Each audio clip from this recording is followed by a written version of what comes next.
Ya kalau kita lihat nih ya, Iran tuh punya banyak kartu truf, Hormuz, Laut Merah, Kaspia, Kaspia, kabel optik, fiber optik, sama tadi apa saluran air.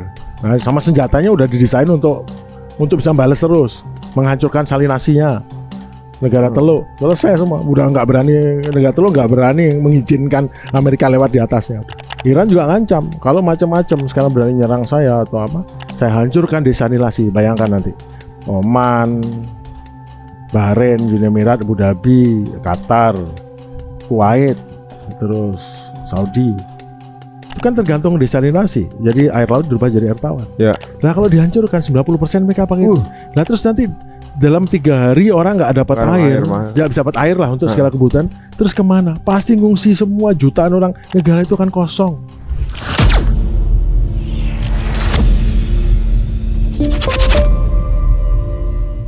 Kenapa pesawat F-35 jatuh? Bukan jatuh ya, bisa dibuat jaring rusak berat lah. Ya. Jadi kan selama hampir 3 minggu 4 minggu itu kan wah dibom hancur semua. Udah hancur nih angkatan laut, angkatan udara, angkatan gini. Tapi pada saat mereka serangan tuh kadang-kadang masih nyala tuh radar-radar. Mereka punya radar S-400 dari Rusia, canggih kan. Ya. Tapi itu mobile, nyala udah dideketin sudah nggak ada. Wah kalau jarak tinggi nggak bisa nih saya sasaran nih, dia turun rendah. Nah terbang rendah nih. Karena nyala dari jauh, jaraknya 500 km lah, nyala. Nanti bisa diserang pakai rudal anti radar kan. Ngejar ke sana tapi dimatiin. Nah, dia terbang rendah di bawah 15.000. Nah, rupanya mereka nggak tahu bahwa jarak jauh diketahui ada pesawatnya brek, habis itu data ini dikirim ke bawah. Nah, sepanjang jalan ini banyak sensor-sensor inframerah namanya. IRST, infrared track and search and tracking. Yeah. Sensor banyak kayak radar, dia ngelihat pesawat tapi nggak mewawancarkan apapun, yang penting ditangkap. Nah, pesawatnya ini dia nggak ngelihat panas belakang pesawat. Panas belakang pesawat itu kan 1000 derajat, 900 derajat. Yang dilihat tuh panasnya 0 sampai 300. Berarti panas di samping sini. Yeah. Samping-samping badan ini ya. Kemudian kalau pesawat itu maju kecepatannya namanya subsonik, kecepatan 400 sampai 500 km per jam, maka kulit permukaannya itu akan memanas sekitar 30-40 derajat. Kalau dia pakai transonik, kecepatan 700-800 km per jam, suhunya naik jadi 50-60 derajat. Itu yang dilihat sama dia, dilihat. Jadi rudal pencari panas tidak melihat panasnya mesin pesawat, yang dilihat panasnya kulit pesawat. Ditangkap, locknya kan kotak gitu kan, diikutin. Nah udah ikutin, habis itu dia tinggal nembak rudal itu, selesai. Nah, tapi begitu pesawat F-35 nggak gampang. Jadi kalau pesawat biasa F-15 gitu ya, yang tembak jatuh itu, dia suhunya 40 derajat, suhu belakangnya 15 derajat. Wah kelihatan, wah ini locknya, ditikat lah. Tapi kalau pesawat F-35 itu dia punya sistem khusus, dia punya anti rudal inframerah. Jadi dia udah ngatur. Kalau suhunya panas sekian, kalau suhu di belakang 15 derajat, dia maksimum suhunya nambah 8 derajat.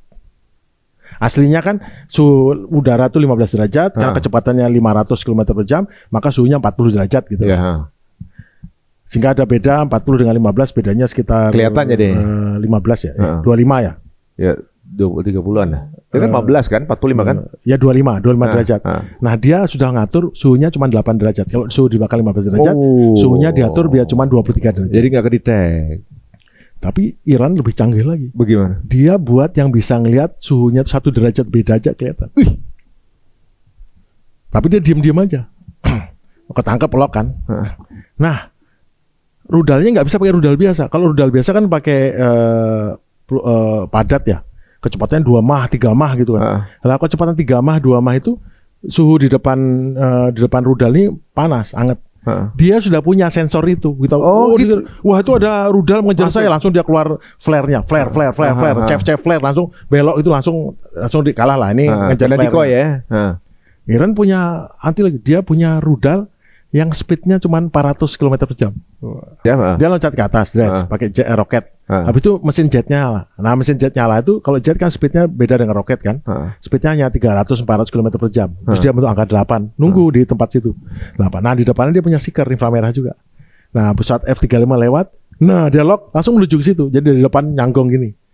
Dia nggak tahu Kalau di sini kenapa? Karena sensornya nggak bekerja. Sensor itu hanya bekerja kalau rudal itu kecepatannya 1 mah, 2 mah, 3 mah. Kalau segitu nggak kebaca. Kalau segitu, ya karena panasnya nggak terlalu panas. Nggak, malah mungkin nggak panas, malah panasnya dingin aja. Speed cuma 300 malah dingin kan. Tapi kecepatan suara mah baru timbul panas ini. Baru dia sensornya F35-nya, wah itu ada rudal inframerah ngejar saya ini. Tapi kan ini rudal inframerah tapi speednya bukan speednya Mach number. Ya udah dia menuju gini, dia udah dar. Wah, ditungguin jadi ya. Iya, nyanggung, neranjau udara namanya. Berarti track tuh pesawat dia udah baca dong. Ya udah dari tahu ditangkap, habis itu nanti dibaca. Sistemnya kan sistem S300, jadi mau apa sistemnya S400 dikebarkan aja semua tahu di sepanjang jalan di dalam tanah kan. Oh di sini datang pesawat-pesawat udah tahu dia. Cuman kalau pesawat tinggi dia nggak biarin. Begitu rendah sikat. Tinggi ngapain? Oh yang ditembak itu kecuali markas-markasnya IGRC, tapi ya bentuk-bentuk seperti pesawat. Nyatanya kemarin pada saat negara Pakistan mengunjungi ini Perdana Menteri namanya Kepala Staf Angkatan Darat Pakistan mengunjungi Teheran, disambut pakai F4-nya Teheran loh. Disambut kayak pesawat tempurnya dikawal. Soalnya pada saat dia terbang dari dikawal sama F-16-nya Pakistan. Pakistan. Sekarang gantian disambut sama F4-nya. Pesawat M4 itu udah pesawat lama dari Amerika. Disambut pakai F4. Sengaja untuk menunjukkan masih ada yang kamu bilang udah habis ini masih ada nih pesawatnya. Bahkan dia punya pesawat Sukhoi 35 loh kalau nggak salah, tapi disimpan di mana nggak tahu tuh, nggak ketahuan, nggak berhasil dihancurkan. Ini berarti emang pamer kemampuan IQ sih sebenarnya, lebih ke IQ. Iya. Ini kalau kita lihat ini benar-benar permainan taktik ya. Ini salah perhitungan yang luar biasa. Saya malah lihat agak unik begini nih, Sharky. Kalau misalnya ketika pemimpinnya Iran tereksekusi, itu serangan kok nggak berhenti itu loh. Maksudnya kayak karena dia mau side defense, dia tidak terkait. Gitu. Dia sudah mendelegasikan. Ya misalnya gini, penentu kebijakannya semua pun dieksekusi, emang langsung ada otomatis designated posisi. Enggak, dia udah tahu ini akan ini. Tapi begitu almarhum meninggal atau gugur, itu tetap jalan. Itu soal pertahanan lain dengan soal penyerangan, lain soal pemerintahan. Jadi PR berikutnya yang mesti Amerika pikirin tuh ya untuk mementingkan serangan. Dia sudah nggak bisa karena sistem di Iran berbeda sama sistem yang lain. Sudah tidak menggunakan sistem negara biasa. Dia udah. Jadi betul-betul sistemnya menggunakan Dewan Pakar, menggunakan IRGC, itu udah sistem. Kan sering tuduhan IRGC ini korupsi, banyak mendapatkan BUMN, dapat duit sana. Di sana nggak ada orang yang berani korupsi, dihukum gantung loh. Ya hidupnya makmur, lebih, tapi tidak ada yang bisa korupsi ngawur-ngawuran. Kenapa? Dihukum gantung pertama. Tapi kan coba lihat yang dituduh korupsi itu menghasilkan, bisa buat Amerika bertekuk lutut loh sekarang itu. Rudal itu hasil daripada IRGC, Garda Revolusi, dengan bisnisnya itu membuat nyata terbukti bekerja. Kalau di posisi klasmen sekarang nih, kalau menang mana? Misalnya di posisinya sebuah pertandingan klasmen. Targetnya Amerika. Cara ngukurnya gini. Amerika dan Iran. Diplomasi, informasi, militer, ekonomi kuat sekali. Culture kuat. Nggak usah dihitung culture. Iran lemah. Sekarang setelah hampir 6 minggu. Diplomasi kuat mana? Iran naik, Amerika turun. Teman-temannya nggak mau bantu. Iran dapat simpati banyak di dunia. Bisa ngomong setara. Informasional. Secara informasi mana? Kelihatan yang bingung mana? Yang kelihatan pengen minta damai cepat siapa? Amerika. Ya meskipun bela kayak apapun, Amerika yang pengen cepat. Kenapa? Karena kita udah tahu. Karena ekonominya nggak bisa terlalu lama ambruk seperti ini kan. Dengan segala cerita nanti saya sebom segala macam. Dengan segala tweet yang aneh-aneh. Iya, aneh. Kenapa itu? Saya damai, habis itu besok nyerang lagi, mau nyerang, damai nyerang. Udah. Kemudian ketiga secara militer. Ya militernya hancur, tapi apa seberapa hancur militernya? Oh nyata masih bisa balas nyerang loh. F4-nya masih terbang loh. Yang dibilang so, they have no army, they have no ini segala macam itu. Kapal-kapalnya itu nongkrongnya di Qatar. Sebagian kapal-kapalnya itu nyebrang di Qatar sana. Kapal-kapal angkatan laut lah, kapal yang sedang itu. Yang lain menghancur, yang tua-tua itu hancur semua. Kemudian secara ekonomi, ya sekarang apa? Iran kan semua jadi gini, masyarakat itu disubsidi. Jadi dia dikasih semua masyarakat dibagi jadi 10 tingkat. Tingkat 1 sampai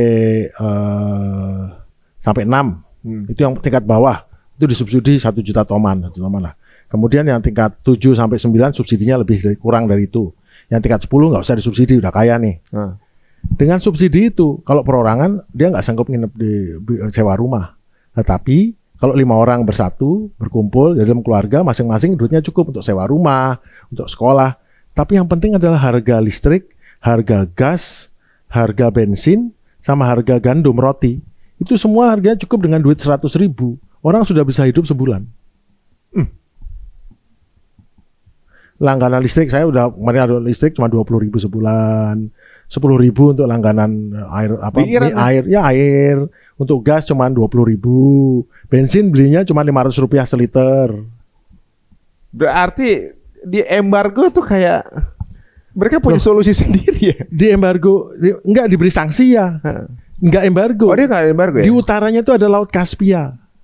Laut Kaspia itu berbatasan dengan Tajikistan, Uzbekistan, Georgia, dengan Rusia. Dia bisa masih masuk bebas di Laut Kaspia itu, bebas dari Rusia ngirim apapun bebas. Jadi dia nggak ada embargo apapun. Oh, jadi dia nggak tergantung sama Selat Hormuz. Iya. Mengekspor minyak, tapi dari utara dia mau masuk barang apa? Laut Kaspia seolah-olah kan nggak bisa berniaga dengan negara-negara luar gitu kan? Enggak, dari Laut Kaspia bisa. Dia punya Laut Kaspia itu danau terbesar di dunia ya, 1.000 kilometer panjangnya. Itu dia dapat dikirim, jalan terus. Dikiriman dari Rusia, Cina lewat sana terus masuk terus.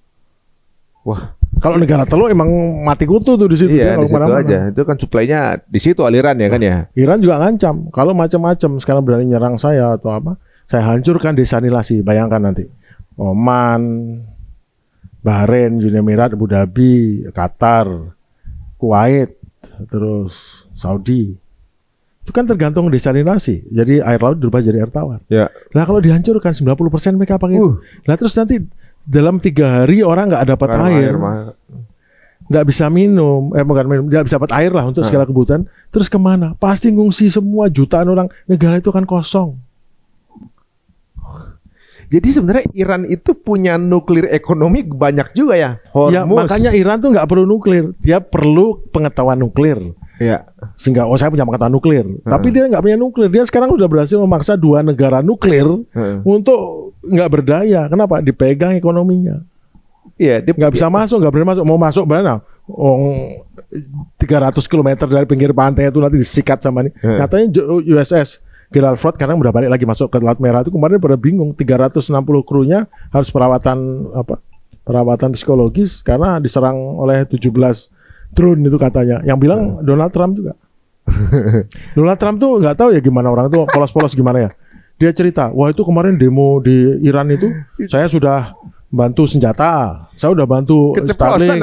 Iya, saya udah bantu Starlink gitu. Itu orang-orang Mossad sudah di sana, tapi ya gagal juga. Dia ngaku. Jadi orang-orang yang pembelanya anti Iran yang mengatakan wah kan dia membunuh senjata loh gimana? Itu bukan itu demonstrasi damai, tapi dilanjutkan demonstrasi rusuh dengan ada pengelolanya, dengan dibantu, dikasih senjata, kasih macam. Yang ngaku itu Donald Trump sendiri. Ya mungkin berat bagi mereka untuk ngecek ke internet ya untuk tahu bener nggak ini. Ayo coba cek kalau berani. Tapi kan ada statement. Ya, tapi kan orang-orang yang bela itu kan itu mudahan itu senjata dia untuk membela. Enggak, itu kejam membunuh orang-orang. Coba Google, apakah tanya ChatGPT apakah demonstrasi dibantu oleh Amerika? Lihatlah jawabannya. Ya tapi membuat fakta-fakta membuktikan banyak sekali sih sebenarnya membuktikan itu ternyata dibantu juga. Dan kalau kita lihat emang Donald Trump presiden yang sering banyak ngomong gitu ya, banyak nge-tweet gitu ya. Gerald Ford soalnya gengsinya itu gara-gara mesin laundry rusak, katanya dia sendiri yang ngaku kalau diserang sama drone. Dia sendiri yang buka, dia mau nutupin pakai gengsi, dia sendiri yang buka. Waduh. Ini menarik banget ya ulasan-ulasan dari Syarq ini ya. Pertanyaan saya, sebelum sampai ke perdamaian dulu ini. Kalau perang darat mungkin nggak? Perang darat nggak mungkin karena nggak mungkin menaklukkan Iran itu kan sudah zaman dulu aja orang mau menyerbu Teheran juga nggak bisa karena gimana pasukan darat diparkir di mana? Kalau diparkir di Timur Tengah semua dalam jangkauan rudalnya Iran. Mau taruh pasukan di mana, mau naruh tank di mana, dikumpulkan mana nggak ada. Katanya semua terjangkau Iran. 50.000 kan separuhnya itu kan adalah pasukan administrasi yang urus masak, yang urus administrasi, yang urus rumah sakit segala macam. Ditaruh di mana itu? Ya di pangkalan, tapi mereka kayaknya di Jordania atau di tempat-tempatnya lah, nggak terlalu signifikan. Malah ada di hotel-hotel gitu kan. Tapi banyak marinir itu berada di kapal pendarat marinir. Ya sekarang jumlahnya kayaknya udah 5.000 lah. Total sekarang pasukan itu mungkin 25.000 pasukan. Tapi itu bisanya paling cuma untuk merebut tumpuan. Jangan bayangkan dia ngerebut pulau dalam teluk, masuk aja nggak bisa kok. Oh, dia masih di luar ini. Loh, semuanya kan berada di luar jauh 200 mile lah, 300 km di luar pantai di Laut Arab. Nggak ada yang nyentuh deket-deket Teluk Oman aja enggak. Semua di Laut Arab semua. Faktanya bisa kita bayangan kita tuh dia ada di pinggir-pinggir pantai-pantainya Iran gitu, bayangan gitu. Itu masih jauh. Jauh, nggak berani deket nih disikat sama rudal anti kapal sama rudal jelajah. Oh ya ampun. Berarti ini jelas banget kalau Amerika ini yang berharap ada perdamaian ini. Ya cuman Trump itu kadang-kadang suka mulutnya lemes gitu, ngomong gini nanti saya ancam gini. Padahal menurut saya mungkin tentaranya gitu, ya sudah kalau dibuka aja gini kan, kamu turun nanti harga turun. Dia malah tetap saya blokade, dibalas sama Iran, tak blokade balik lagi. Wah, dia kan panik, langsung dibalas lagi. Ya udah, saya kirim tim ke sana berangkat.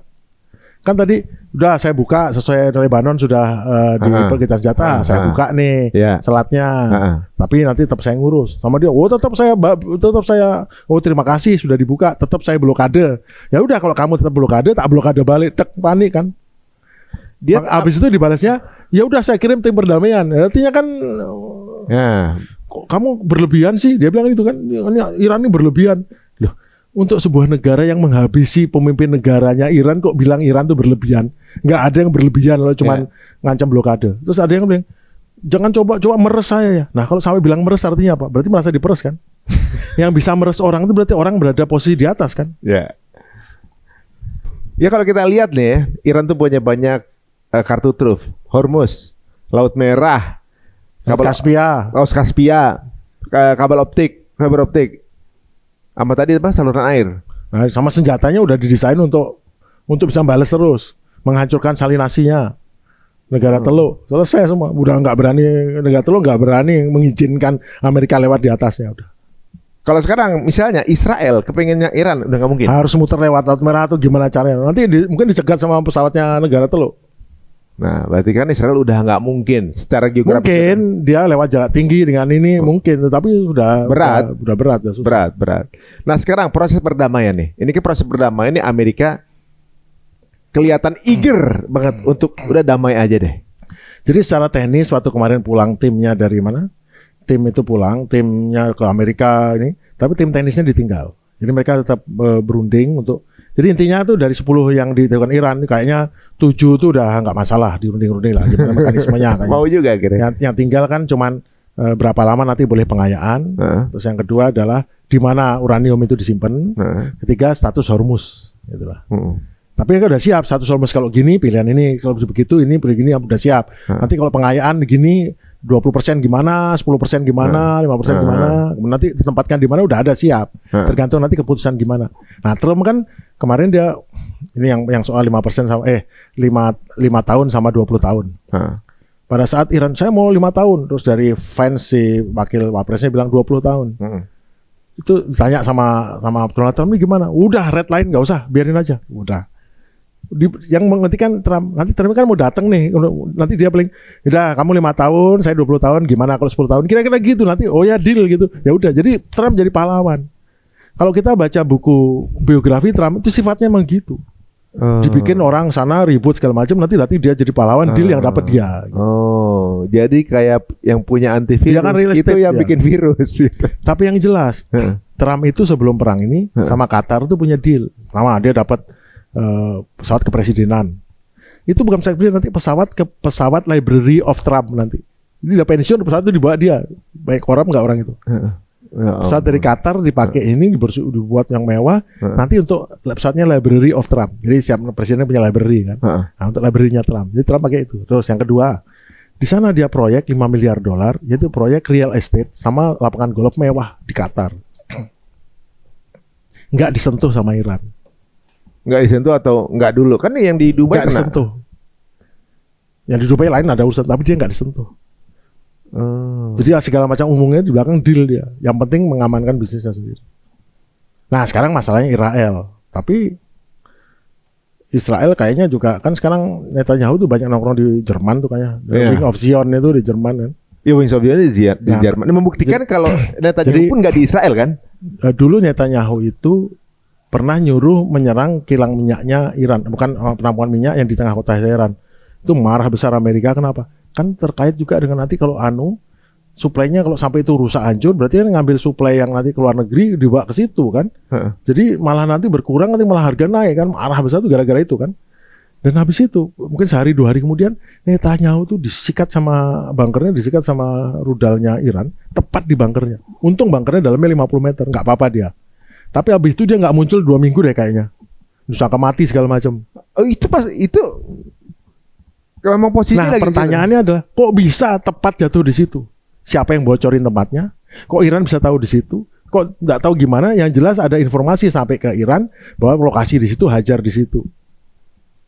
Dia punya adik tewas, dia punya penasihatnya tewas. Itu berada di tempat yang lain, tempat biasa nongkrongnya Netanyahu. Mati dua-duanya. Dia berada di bunker 50 meter itu. Tapi kan dia ini sampai sekarang belum pernah ketemu langsung dengan Trump. Yang kita lihat di enggak dia kadang-kadang kita nggak tahu ya soal itu. Tapi yang jelas saya di sudut pandang saya kan saya monitor terus setiap hari gini. Ini kok bisa tepat ya? Dari mana tahunya? Kalaupun dia dapat data, jadi orang Iran tuh dapat data dari Rusia mengenai situasi dari satelitnya langsung setiap 24 jam, 7 hari dalam seminggu, setiap saat bisa ngelihat pergerakan apapun Timur Tengah. Jadi di pusat komando kendalinya Iran ya. Sama kayak orang Amerika ngasih sama Ukraina gitu kan. Rusia memberikan kepada Iran, wah kelihatan lengkap. Tapi kan untuk tahu tempat titik itu ada Netanyahu kan berarti harus ada bocor. Katanya itu info dari Cina itu. Di Cina juga tahu dari mana dia di Cina. Itu masih ada. Kan sebetulnya waktu Trump mau nyerang itu kan para jenderalnya mengatakan jangan diserang Pak. Ini mungkin bisa berhasil semua hancur, tapi habis itu kita nggak bisa, ini nggak akan regime change ini. Dari intelijen juga sama. Ini nggak akan regime change. Tapi nolak. Dia ikut sama keputusannya anak buahnya itu dan keputusannya Netanyahu kan. Nah Netanyahu kan kepala negara. Meskipun intelnya mungkin bilang ini nggak akan bisa regime change, tetap juga harus ikuti kemauan dia. Dia udah 40 tahun lamanya ngajak 4 presiden atau 5 presiden untuk nyerang Iran, bunuh pemimpinnya. Itu udah cita-cita dia tuh. Sampai umur 76 baru kesampaian nyerang dan bunuh. Tapi kan mungkin yang dia lihat itu adalah Iran mungkin 20-30 tahun yang lalu. Saat Iran tuh masih lemah, masih ini. Nah sekarang Iran kan udah arah yang berbeda yang sudah selama 20 tahun sudah menciptakan apa-apa untuk mengantisipasi hari kemarin, bulan kemarin diantisipasi selama 20 tahun. Nah yang terjadi apa? Ya sudah, makanya kenapa Netanyahu sampai sembunyi gitu? Buat tidak curiga. Loh, kalau orang Ayatollah Ali Khamenei bisa dibunuh karena dapat titik koordinatnya itu dengan ini, nah kenapa nggak kena Netanyahu juga dibunuh kan? Udah takut dari sekarang. Iya, bisa bocornya dari orangnya sendiri, bisa bocor dari Amerika, bisa yang jelas itu bocor lokasinya. Makanya dia menghilang sama itu kenapa? Ya takut lah dia. Ini berarti kalau kita lihat ya, kemampuan Iran yang seperti sekarang ini kan jauh banget di luar perkiraan ya. Kalau kita ngelihat dari beberapa tahun yang lalu waktu diserang sama Israel, yang ngebalasnya cuma dengan rudal-rudal yang kayaknya masih sopan, masih bilangin saya mau nyerang sana, dia menyerang Qatar, bilangin nanti serang sana, di mana targetnya sana. Jadi Iran tuh sebetulnya pengen mau diajak baik-baik aja, pengen segera lepas sanksi dong gitu. Cuman nggak ada kesempatan memamerkan kehebatannya. Sekarang ini kesempatan dia memamerkan kehebatannya, baru Amerika tahu kehebatannya. Apa gara-gara Khamenei dulu lebih sopan atau lebih sabar kali ya? Khamenei kan orang baik-baik aja, banyak yang senang sama dia loh. Yang di demo kalau ada pemerintah buat kebijakan, di demo itu kan presidennya. Bukan kali Khamenei, orang kali Khamenei kayak paus gitu loh, kayak agama lah gitu model-model. Iya. Soalnya kan kalau dibandingin sekarang, serangan yang dulu tuh kelihatan kayak serangan sabar gitu loh. Iya karena dia memperingatkan, lewat di jalan nanti dijatuhkan orang Yordania, dijatuhkan ini, sepanjang jalan dicegatin, semua gitu. Tapi orang juga nyala kira, ternyata Iran tuh bisa gitu doang ya, bisa kita hancurkan, lemah. Itu kali mungkin ya prediksinya. Dia nggak tahu loh Iran tuh ternyata lebih ngeri lagi dari itu. Dia hypersonic belum dikeluarin kan. Ternyata hypersonic yang belum Khaybar sama Khoramsar itu belum keluar itu, Khoramsar 4 itu. Kita pikir AI itu. Tiba-tiba kayak ada bintang jatuh banyak gitu kan. Itu kayak udah gitu kayak smash lagi. Pelan, pak gitu kan. Nah, sekarang begini nih Syark ini. Karena kalau kelihatan dari pembacaan data, Bang Syark ini punya prediksi ke depan apa nih Bang? Sebagai penutup. Amerika butuh ini damai segera. Kalaupun nggak bisa damai, mungkin nanti kesepakatannya berupa framework. Framework itu maksudnya kerangka kerja. Jadi oke, kita berhenti, mungkin perangnya jadi perang yang dingin, sama kayak Korea Utara, Korea Selatan itu apa namanya, statusnya kan perang sampai sekarang tuh, tahun 53 sampai sekarang kan belum damai itu, masih statusnya cuma gencatan senjata loh. Yeah. Mungkin tetap gencatan senjata dari Israel, tapi gencatan senjata ini membebaskan Iran dari banyak sanksi. Nah, tapi juga Amerika jadi mungkin tidak ada perdamaian tapi gencatan senjata. Paling Iran maunya perdamaian, yang lebih permanen. Tapi kalau enggak mungkin framework itu satu persatu dibereskan, mengenai ini dibereskan gitu. Karena kalau nggak bisa, tapi kemungkinan juga bisa juga tergantung Trumpnya, perdamaian selesai pergi gitu, saya menang terus pergi gitu aja bisa. Apa yang didapat kalau gitu? Yang didapat nanti dia nggak diimpeach. Sekarang ini Trump ingin inflasi berhenti, harga minyak turun di Amerika, nanti kemungkinan dia diimpeach diperkecil. Walaupun diimpeach dimaksulkan. Iya, tapi kan trust masyarakat cuma 38% sekarang.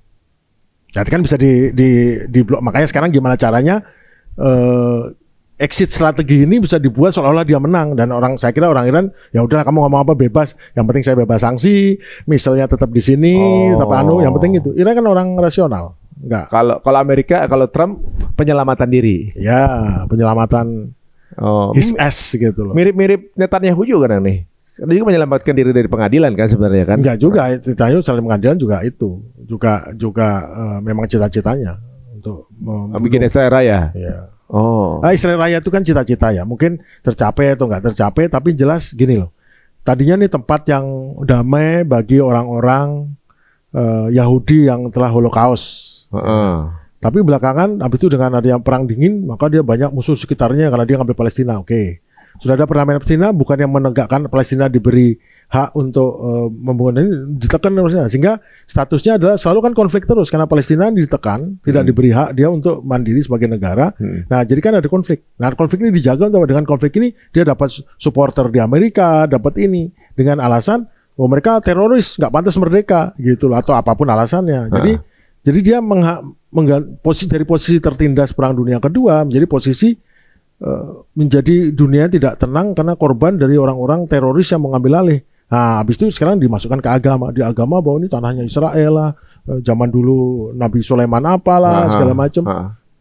Jadi dibuat bahwa soalnya isu agama. Iya, jadi Palestina malah orang ibaratkan bendera Palestina dianggap teroris. Langsung tidak boleh masuk Amerika, antisemit gitu. Itu kan berhasil membuat liberalisme demokrasi yang sangat human right menjadi human right yang nggak human right lagi, sudah menjadi nggak fair gitu ya? Seperti negara, malah kayak negara komunis zaman dulu kan. Orang yang kan orang bebas membela siapapun, kan ini bela Palestina, saya nggak bela Palestina teroris, saya cuma bela Amerika. Oh enggak, kamu pendukung Hamas, pendukung apa? Jadi langsung dilabelin. Jadi hitam putih banget gitu kan? Nggak ini berarti ini gitu kan? Iya. Nggak bela Palestina berarti antisemit gitu kan? Wah, ini menarik ya. Kayaknya besok kalau kita ada berita baru lagi, kita aja ngobrol lagi sama Syarki ini. Bisa dapat insight-insight yang di luar dari biasanya saya ngobrol ini. Banyak hal yang saya baru dengar kali ini, apalagi dari sudut pandang militer. Dan sepertinya analisanya ini berdasarkan data. Dan insya Allah teman-teman semuanya yang kita lihat, apakah benar akan kejadian ke depan nih bahwa Amerika akan ngegas untuk bikin perdamaian di Pakistan untuk Iran. Gitu ya, bersama Iran gitu. Menurut Syarki akan damai nggak? Kayak Irannya udah mau misalnya. Akan menghentikan permusuhan militernya karena implikasinya nggak sanggup menahan ekonomi, akibatnya. Karena balasannya akan merusak ekonomi, merusak struktur kehidupan di Timur Tengah. Amerika jelas nggak akan eksis. Nah, sekarang Amerika gimana caranya tetap bertahan, masih dianggap negara adidaya di sana, bagaimana dia biar minyaknya turun, biar flow lancar, dan masih sekarang dia mengharapkan sisa-sisa dari kehebatannya 1,5 bulan yang lalu. Dia lagi mencari glorinya aja nih. Apa yang masih bisa disisakan dari 1,5 bulan yang lalu dia sebagai penguasa Timur Tengah, penguasa Teluk Persia, punya armada kelima di situ. Sekarang sisa-sisanya apa yang masih dia bisa pertahankan? Ya, sisa-sisa kehormatan gitu ya. Ada kabar katanya Timur Tengah sekarang mendekat ke NATO dengan Eropa. Sedangkan Amerika kan keluar dari Eropa, begitu kan katanya. Amerika ada kemungkinan clash dengan NATO. Timur Tengah dekat dengan NATO. Ya, Itu mungkin nggak kejadian? mungkin saja karena toh pada akhirnya negara Eropa banyak yang gara-gara saluran gas Nord Stream-nya Rusia dibom sama Amerika meskipun nggak ngaku, sehingga akhirnya Jerman dan lain-lain tidak bisa mendapatkan gas murah.